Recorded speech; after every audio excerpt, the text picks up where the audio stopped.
This 1865 photograph appeared normal at first glance, but a minor detail exposed a troubling secret. The Massachusetts Historical Society received the daguerreotype in a simple manila envelope, with no return address included. Inside, a note written in unsteady handwriting read, "This was my grandmother's. She claimed it was significant but never said why. I'm 93 now, with no children. Someone ought to know the truth." Dr. Michael Torres, the Society's curator specializing in Civil War-era photography, carefully extracted the daguerreotype from its protective casing. The image depicted a standard family portrait from 1865, a father in a dark suit, a mother in a Victorian dress, and 3 children formally arranged around them. Michael had reviewed countless Civil War photographs over his career. This one seemed unremarkable at first. Another prosperous Northern family documenting their existence in the war's final months. They were posed before a brick-columned home, with trees framing the edges and casting natural shadows. The father, around 45, wore a stern expression, while the mother sat with impeccable posture. Their daughter, about 14, wore the serious look typical of period portraits, and 2 younger boys, roughly 6 and 8, stood stiffly beside their father. As Michael examined the image under a magnifying lamp, something caught his attention, prompting him to shift the angle. In the shadows beneath the trees, faintly visible, were 2 additional figures. The image quality was poor in that section, with the figures blurry and ghost-like in the dim light. But they were unmistakably there. Increasing the magnification, Michael studied the shadowed area, and the figures grew clearer as a tall, slender young man, perhaps 18 or 20, and a young woman in a simpler dress than the mother's, embracing closely, their faces near each other as if kissing. Michael leaned back, his heart racing. The photographer must have seen them, must have known they were being captured, unless the couple thought they were hidden and unseen at that moment. Returning to the visible family, Michael counted 5 people, but many families in 1865 had older children off to war or married. The shadowed couple intrigued him. The young man's posture hinted at wealth, while the young woman's plainer dress and bearing differed from the mother's formality. A romantic moment captured by chance. But who were they? And why had this daguerreotype been preserved for over 150 years with a cryptic note about truth? Michael resolved to identify the family and uncover the secret concealed for more than a century. Michael spent 2 days scrutinizing every detail for clues. The house was substantial, brick with white columns, typical of affluent Northern families, and the father's tailored suit, visible watch chain, and polished shoes suggested wealth. The breakthrough came unexpectedly. The daughter held a small book with distinctive binding on her lap. Magnifying it, Michael could make out gold embossing on the cover. A Bible with the name, Whitmore. Searching historical records for Massachusetts families named Whitmore during the Civil War, he narrowed results to those wealthy enough to commission daguerreotypes and own grand homes. After 6 hours, he found them. The Whitmore family of Concord, Massachusetts. Samuel Whitmore, born 1820, was a successful textile merchant supplying uniforms to the Union Army. He married Margaret in 1848, and they had 5 children: Thomas, Elizabeth, Henry, and twins Robert and James. Only 3 appeared in the photograph: Elizabeth and the twins, while the 2 older sons were absent. Michael checked military records. Thomas Whitmore enlisted in 1863 at 16, lying about his age, and was killed at Cold Harbor in June 1864. That left Henry unaccounted for, 18 years old in 1865. Michael examined the shadowed figure again. An 18-year-old young man home during the war's final months, embracing a young woman while his family posed. But who was she? Research revealed Samuel Whitmore was an outspoken abolitionist who supported Frederick Douglass and contributed to anti-slavery societies. The Whitmore home had been a documented underground railroad stop in the 1850s.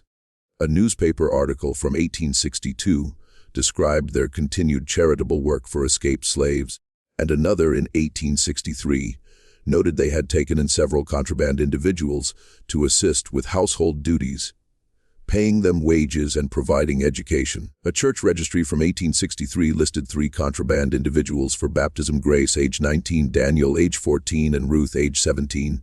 Ruth, 17 in 1863, would be 19 in 1865, the right age for the young woman in the photograph. An 1864 census listing the Whitmore household included Samuel, Margaret, 4 surviving children, and 3 servants: Grace, Daniel, and Ruth, all described as colored and formerly enslaved. So Henry Whitmore and Ruth, an 18-year-old son of abolitionists and a 19-year-old formerly enslaved woman, were kissing in the shadows while his family posed formally. Michael's pulse quickened. This was more than a hidden romance. It was a relationship crossing every social boundary of 1865 America. He needed to learn what happened to them, and why the photograph had been kept so secretly. Driving to Concord the next morning, Michael used the Daguerreotype and historical maps to locate the property. A brick house on the town's outskirts, now divided into apartments but still recognizable. The property owner, Patricia, a retired history teacher, invited him to examine boxes stored in the attic from previous owners. In a wooden trunk labeled Whitmore Family Papers, Michael found Margaret Whitmore's diary. Her 1863 entries described the arrival of 3 formerly enslaved individuals.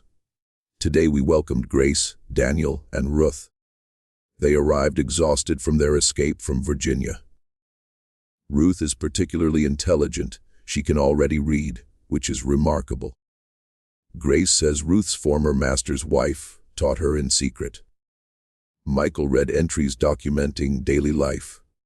Margaret teaching Ruth advanced reading and mathematics. Grace's cooking, Daniel's carpentry apprenticeship. Then, in April 1864, the tone shifted for, I'm concerned about Henry and Ruth. They spend considerable time together, and I fear my son's affections may lead him toward an unwise attachment. I spoke to Samuel, but he says we must trust Henry's judgment and Ruth's dignity.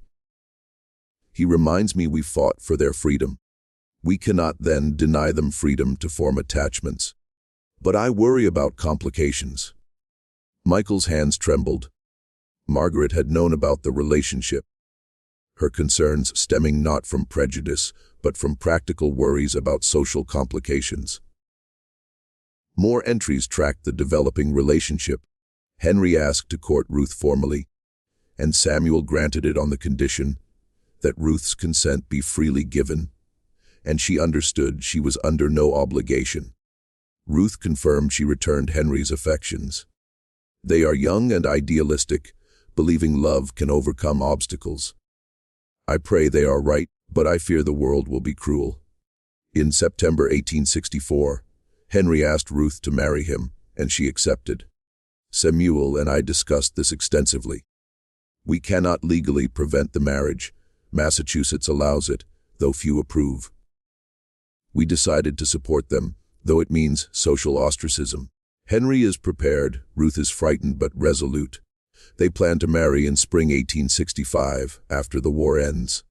Michael sat back, understanding dawning. The daguerreotype was taken in 1865, probably spring. The kiss wasn't stolen or forbidden, but between an engaged couple, perhaps newlyweds. But if they had family support and legal permission, why hide in the shadows? Margaret's May 1865 entry provided the answer. Today we had our family portrait taken. Henry and Ruth were married last month in a small ceremony. Samuel wanted them included as husband and wife, but Ruth refused. She said she wouldn't subject Henry's family to judgment by openly acknowledging their marriage in a photograph. She said she and Henry would stand in the background, where they could be together, but not visible enough to cause scandal. My heart broke at her consideration for our reputation, even as it meant hiding her rightful place in our family. Michael viewed the daguerreotype with new understanding. Ruth hadn't been hiding in shame, but protecting Henry's family, while still claiming her moment with her husband. But what happened afterward? Margaret's final 1865 diary entries proved heartbreaking. June 15, 1865. The minister asked us not to bring Ruth to services. He says her presence causes discomfort. Samuel was furious and said we'd find a new church. But Henry and Ruth insist they don't want to cause division.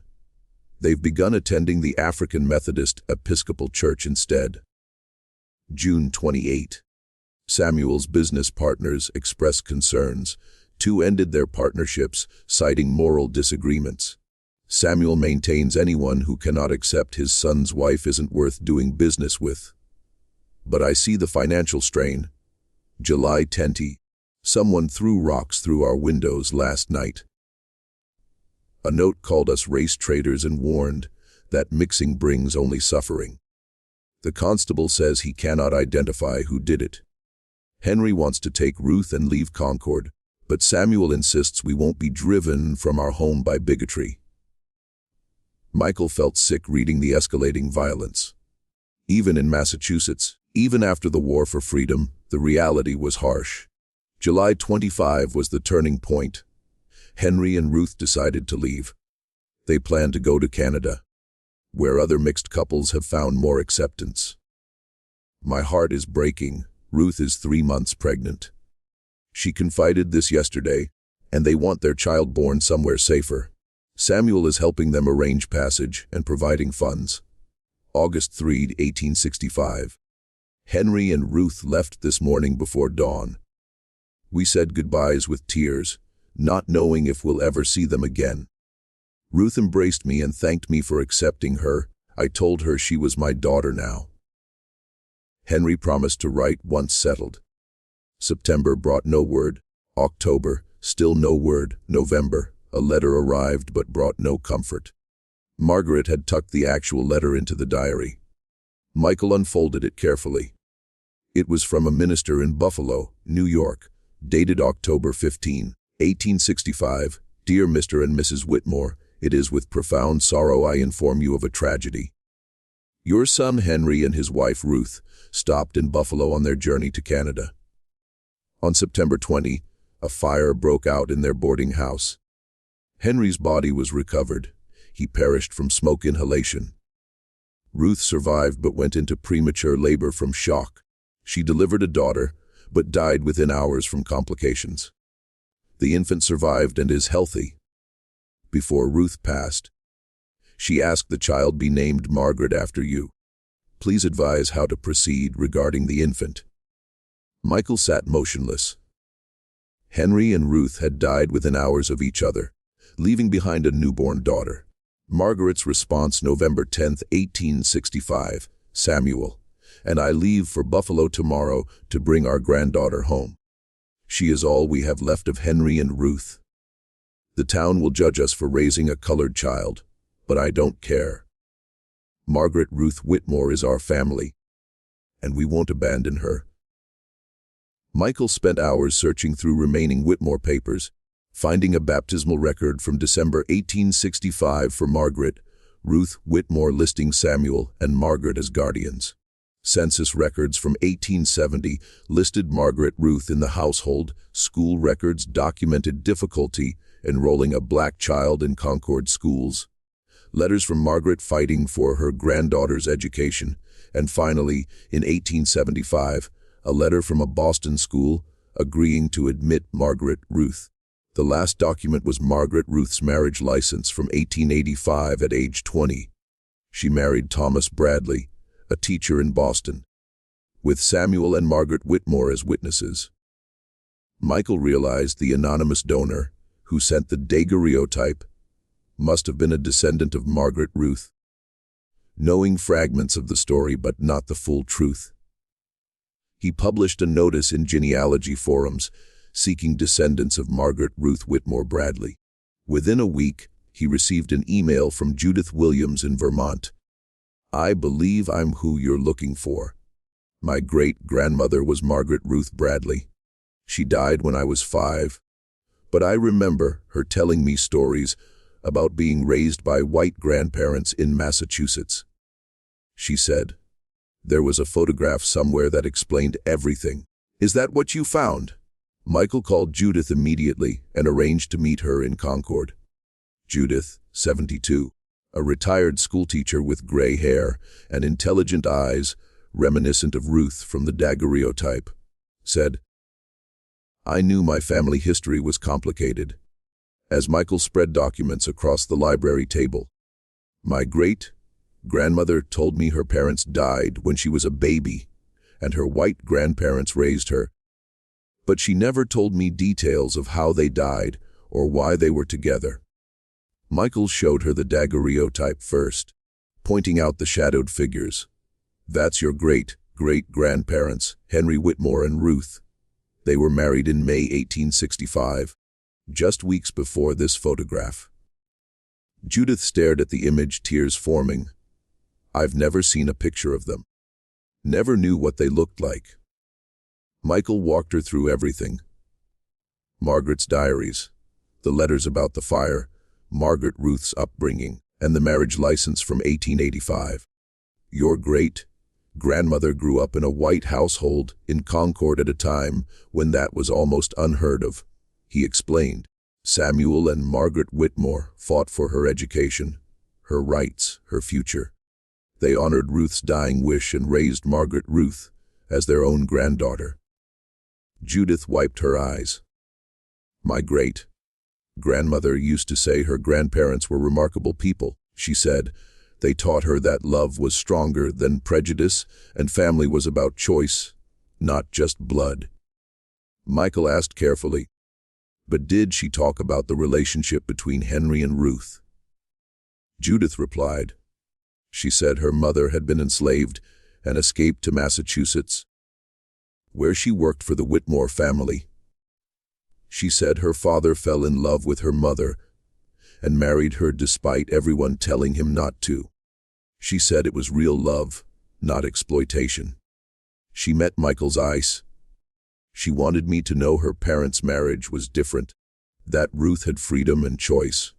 Michael showed her Margaret's diary entries documenting Ruth's consent and the family's efforts to ensure equality. Judith said quietly, it wasn't perfect. Even with good intentions, power dynamics were complicated. But it was better than most, and Ruth chose Henry, knowing it would be hard. That matters. While cataloging materials for a permanent archive, Michael discovered a small leather journal dated 1895 to 1920, belonging to Margaret Ruth. He brought it to Judith before reading it. I found your great-grandmother's diary. I thought you should be here when we look at it. They sat together and carefully opened the journal. Margaret Ruth's handwriting was precise and elegant. The first entry, January 1st, 1895, when Margaret Ruth was 29. I begin this journal as I begin my 30th year, finally ready to write about the ghosts that have haunted my life. I have lived as Margaret Ruth Whitmore, raised by white grandparents in a white household, navigating a world that never knew what to make of me. I was too black for white society, too raised for black society. But I have made peace with this between existence because it came from love. Judith's hands trembled as they read. Margaret Ruth had written extensively about growing up in the Whitmore household, about kindness and occasional awkwardness, about questions she asked and the loving answers her grandparents gave. An entry from 1870, when Margaret Ruth would have been 5, read, Grandma Margaret told me about my mother today. She said my mother's name was Ruth, and she was the bravest person Grandma ever knew. She said my mother escaped from slavery. She said my father, Henry, loved my mother so much he married her, even though some people thought he shouldn't. She said they both died in a fire when I was very small. But before my mother died, she named me after Grandma because Grandma was kind to her. I wish I could have known my mother. Michael and Judith read entries, documenting Margaret Ruth's growing understanding of her parents' story. Samuel and Margaret had been honest with her, sharing the truth age appropriately. An entry from 1885 when she married. Today I became a wife as my mother did 20 years ago. I wonder if she was as nervous, as excited, as hopeful. I wonder if she knew they would have so little time together. Would she have made the same choice if she had known? I think she would have. Love that exists in the face of opposition is perhaps the truest kind. From 1890, when her first child was born, I held my daughter Ruth, named for the grandmother she'll never meet, and understood something profound. I'm both black and white, born of love between worlds. My daughter is black, born into a black family, but carrying the legacy of white grandparents who loved her grandmother. Identity is more complicated than society wants it to be. We contain multitudes. Throughout the journal, Margaret Ruth documented her work as a teacher in Boston, her efforts to provide education for black children, her determination to honor both sides of her heritage. One 1910 entry particularly moved Michael. A student asked why I became a teacher. I told her it was because my mother, though enslaved, learned to read in secret. My grandmother, my mother's mother, had been denied education her entire life. But my grandfather Samuel and grandmother Margaret insisted I received the best education possible. I teach because 3 generations of women fought for the right to learn. I teach to honor them. Near the journal's end in 1918, Margaret Ruth wrote about seeing the photograph. Today my cousin brought me the family Daguerreotype from 1865. I had never seen it, and there in the shadows beneath trees I saw them. My father and mother embracing, stealing a moment of joy before tragedy. I stared for an hour, trying to memorize their faces. They looked happy, like 2 people in love, like 2 people who believed love could overcome anything. I will keep this photograph safe. Someday someone will ask about them, and this image will be proof they existed, that they loved each other, that they created me. 3 months after completing his research, Michael stood in the Massachusetts Historical Society's gallery preparing for an exhibition titled, In the Shadows, Hidden Stories of the Civil War Era. The centerpiece was the Whitmore family Daguerreotype, now professionally conserved and displayed with a magnified section showing Henry and Ruth's embrace. Beside it, Michael arranged Margaret Whitmore's diaries, Samuel's letters, Ruth's death record, Henry's death record, and photographs of Margaret Ruth as an adult. But the exhibition included more than the Whitmore story. Michael's research had uncovered dozens of similar narratives. Interracial couples from the Civil War era whose relationships were documented in fragments, hidden in shadows, preserved in whispers. He had found photographs where careful examination revealed black and white family members posed together in ways suggesting relationships beyond employer and servant. He had found letters documenting marriages that couldn't be legally recognized, birth records listing white fathers who couldn't publicly claim their children. Each story was different. Some consensual relationships between equals who loved despite social prohibition, others reflecting complicated power dynamics that made true consent questionable. Michael presented these stories with honesty, acknowledging both genuine love and the exploitation that was far more common. But the Whitmore story remained the centerpiece because it illustrated something important.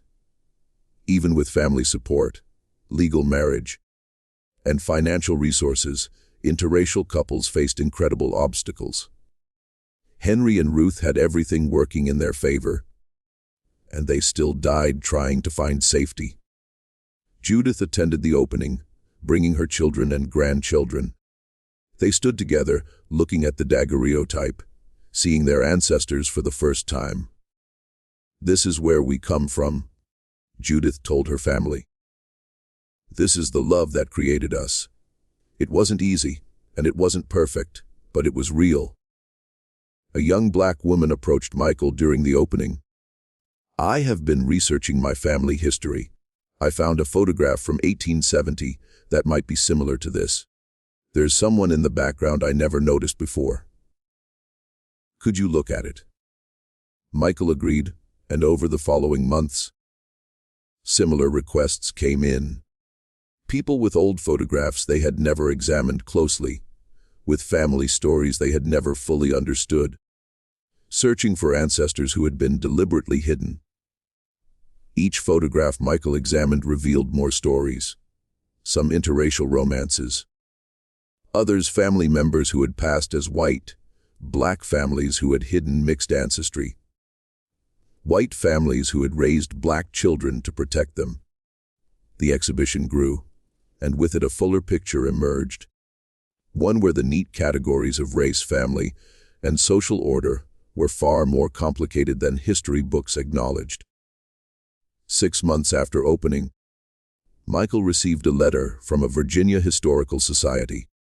They had been inspired by his work and had begun examining their collections more carefully, finding several images with similar hidden figures.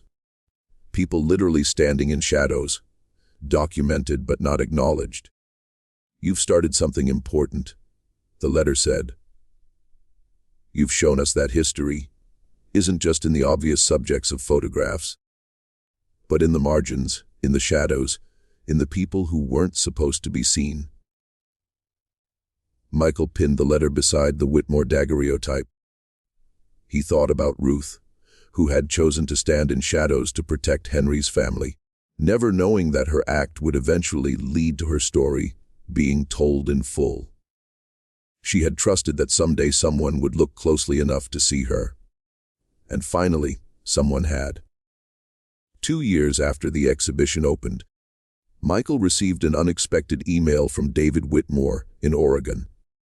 I believe I'm descended from Elizabeth Whitmore, the daughter in the daguerreotype. I heard about your research and wondered if there might be a connection.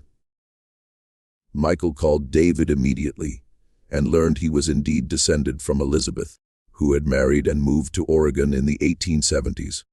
David had grown up knowing an ancestor named Henry died young, but had never heard about Ruth or Margaret Ruth. My family's version was that Henry died in a tragic fire, and that was the end. No one mentioned a wife or child. I think later generations were ashamed and tried to erase that part of our history. Michael connected David with Judith, and they arranged to meet in Concord. The first time descendants from different Whitmore branches had come together in over a century. The meeting was emotional. David was white, descended from Elizabeth's line. Judith was black, descended from Henry's line. But they were cousins separated by 5 generations. This is extraordinary, David said, looking at the daguerreotype with Judith. Your great-grandmother stood in shadows to protect my great-great-great-grandmother Elizabeth and the rest of the family. And now here we are meeting for the first time. Judith smiled. Ruth would probably be happy to know the family is reconnecting. From what I've learned, she cared deeply about family unity, even when it cost her personally. They spent the day sharing family stories and photographs. David had pictures of Elizabeth's descendants, the line that stayed in the formal portrait, visible and acknowledged. Judith had pictures of Margaret Ruth's descendants, the line that started in shadows but emerged into proud visibility. Looking at these side by side, David observed, the family resemblance is clear. We all have the same eyes, Samuel Whitmore's eyes. Michael photographed them together, standing in front of the daguerreotype. A white man and a black woman, cousins standing together in 2022, connected by ancestors who had loved across racial lines in 1865. This is what Henry and Ruth wanted, Judith said softly. A family that could stand together without hiding, without shame, without fear. It took 160 years, but we're finally here. David nodded. And we're here because Ruth chose to be in that photograph, even in the shadows. Without that image, I would never have known about Margaret Ruth. I would never have known I had black cousins. Over the next year, more Whitmore descendants came forward. Michael organized a family reunion in Concord in 2023, bringing together over 50 descendants from multiple branches. The reunion took place at the Historical Society, with the Daguerreotype displayed prominently.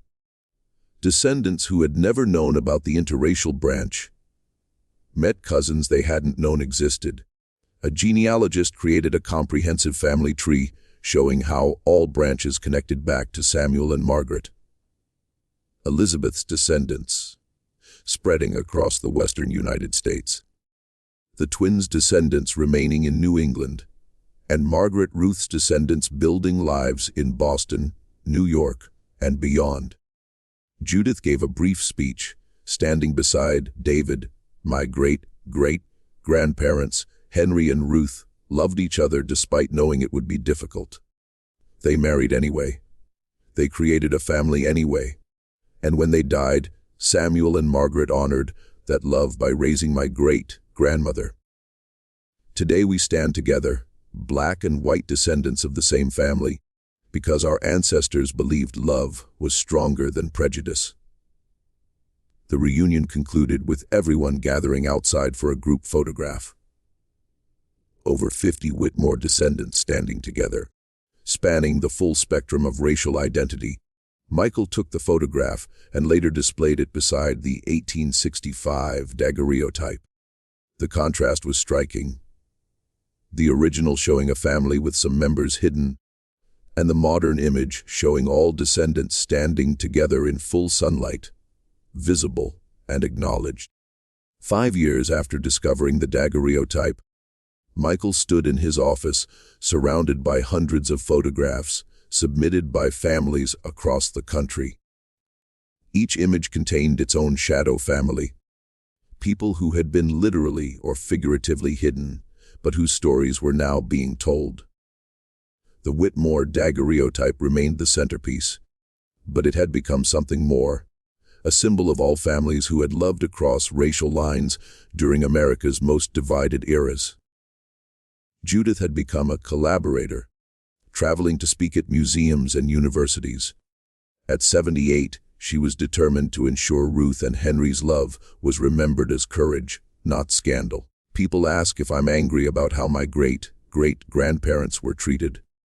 Judith said during one presentation, "Yes, I'm angry they couldn't live openly, that they died trying to find safety, that their daughter grew up without them. But I'm also grateful. Grateful they loved each other despite obstacles. Grateful that Samuel and Margaret honored that love. Grateful the photograph exists because this image proves families like mine existed. We weren't just footnotes. We were real, and we mattered." The exhibition had evolved into a permanent installation called Visible in the Shadows, Hidden Families of American History, including over 200 photographs spanning the 1840s through the 1920s, each showing families that had been documented but not fully acknowledged.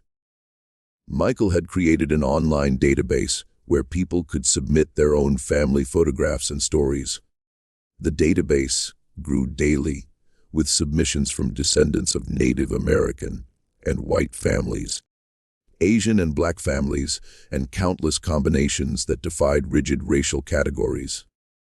One submission particularly moved Michael, a photograph from 1890 showing a family reunion, with over 30 people spanning multiple generations, and obviously representing several racial backgrounds. The submitter explained, "My family has always known we were mixed, but no one talked about details." This photograph was kept in a locked box for over a century. My grandmother finally showed it to me before she died and said, "Tell the truth. We don't have to hide anymore. So here's our truth. We're black, white, Native, and probably more." We're American in the most complicated and beautiful sense. Michael included this with the family's permission, adding to the growing archive of families who refused to be erased. The research had also impacted how museums approached their collections. Curators now routinely examined photographs for shadow figures, and exhibition designers made deliberate efforts to include interracial family stories. One major outcome was a change in how genealogical records were interpreted. Historians began developing new methodologies for tracing families whose connections weren't documented traditionally. Looking at property transfers, trust funds, baptismal records, and other indirect evidence of relationships that couldn't be legally recognized. On the 10th anniversary of discovering the Daguerreotype, Michael organized a symposium on hidden families in American photography. Researchers presented findings from across the country, showing how careful visual analysis could reveal families and relationships that written records obscured. Judith gave the keynote address, now 83 but still eloquent, 10 years ago. My mother sent a photograph to this institution with a simple note. Someone should know the truth. She didn't know what would come of it. She just knew the story mattered. And she was right. This one photograph opened the door to thousands of other stories. It taught us to look more carefully and to honor the love that existed despite everything. She paused, looking at the projected daguerreotype. Ruth stood in shadows to protect Henry's family, but she insisted on being in the photograph. She claimed her place, however small, and 160 years later, we finally see her. The symposium concluded with participants gathering for a group photograph. Over 200 historians, curators, genealogists, and descendants of shadow families standing together in acknowledgement that these stories were now part of the official historical record. Michael thought about the small detail that had started everything: two figures, barely visible in shadows, embracing in a moment of stolen joy. He thought about how easily that detail could have been overlooked, how the photograph could have been cataloged as simply Whitmore family, 1865, without anyone noticing the people in the background. But someone had noticed, someone had looked carefully, and that careful attention had revealed not just one family story, but an entire hidden history of families who had loved across racial lines during America's most divided eras. The daguerreotype remained on display at the Massachusetts Historical Society. Michael had added a new placard. Henry Whitmore and Ruth married May 1865, photographed in shadows to protect family from social consequences. They died together September 1865, leaving behind a daughter who carried their legacy forward. This image preserves their love and proves that families like theirs existed, mattered, and deserve to be remembered. Below the image, a quote from Margaret Ruth's journal. They stood in shadows so their love could survive. We stand in light to honor them. Michael's research had been compiled into a book titled Shadow Families: Interracial Kinship in Post-Civil War America. The book used photographs as primary sources, arguing that careful visual analysis could reveal family structures that written records often obscured. Judith wrote the foreword. For generations, families like mine existed in shadows, literally and figuratively. We were erased from official records, excluded from family Bibles, omitted from genealogies. But we existed. We loved, we survived, and photographs like the one of my great-great-grandparents prove it. These images are more than historical curiosities. They are proof of our existence, evidence of families that refuse to be forgotten. The impact extended beyond academic circles. Descendants of shadow families began connecting with each other, creating networks and support groups. Annual gatherings brought together people whose ancestors had loved across racial lines, creating community around shared histories of complexity. courage, and survival.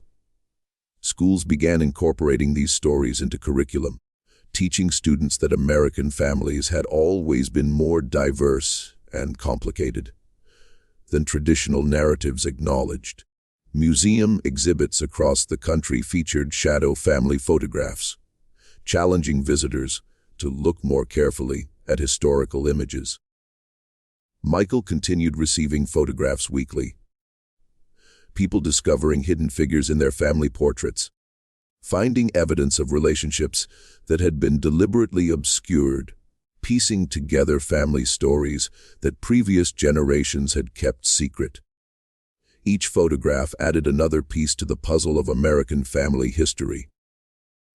Each story revealed the ways people had found to love, protect, and create families despite laws and social conventions that said they couldn't. Ruth's choice to stand in shadows had initially seemed like a sacrifice, hiding herself to protect others. But Michael now understood it as resistance.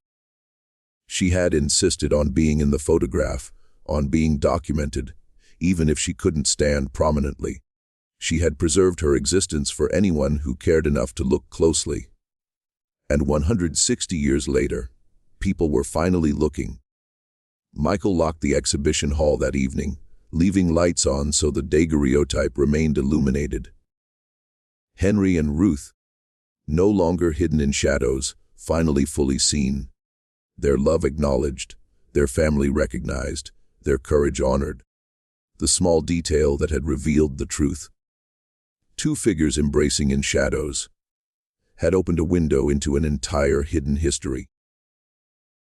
It had taught historians to look more carefully, had given descendants permission to claim their complicated heritages, and had proven that families built on love could survive, even when society tried to erase them. Ruth had stood in shadows to protect the people she loved. But she had also ensured she was documented, preserved, remembered. She had trusted that someday someone would look closely enough to see her. Michael had been that someone, and through his work, millions of others were now seeing her too, seeing Ruth and Henry, seeing Margaret Ruth, seeing Judith and David, and all the descendants who carried their legacy forward. The truth Ruth had protected for 160 years was finally known. That love could exist across any boundary, that families could be built despite any obstacle, and that people who stood in shadows deserve to be brought into the light.